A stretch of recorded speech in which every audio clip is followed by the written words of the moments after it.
دخل نادي مانشستر يونايتد الإنجليزي في محادثات من أجل التعاقد مع البرازيلي نيمار دا سيلفا نجم فريق باريس سان جيرمان الفرنسي.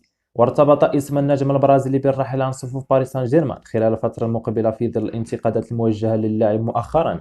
وحسب ما ذكرته صحيفة ليكيب الفرنسية أن نجم باريس سان جيرمان يحظى باهتمام من جانب عدة أندية في الدوري الإسباني. وأكدت الصحيفة أن مانشستر يونايتد هو النادي الأكثر تقدما في مفاوضاته مع باريس سان جيرمان حول التعاقد مع نيمار في الصيف المقبل. وأوضحت أن مانشستر يونايتد هو النادي الذي يحقق أكبر قدر من التقدم في مفاوضاته مع باريس سان جيرمان حول صفقة نيمار في فترة الانتقالات الصيفية. كشف النجم الفرنسي كيليان مبابي لاعب باريس سان جيرمان نواياه تجاه فكرة مغادرة النادي والانضمام لنادي ريال مدريد.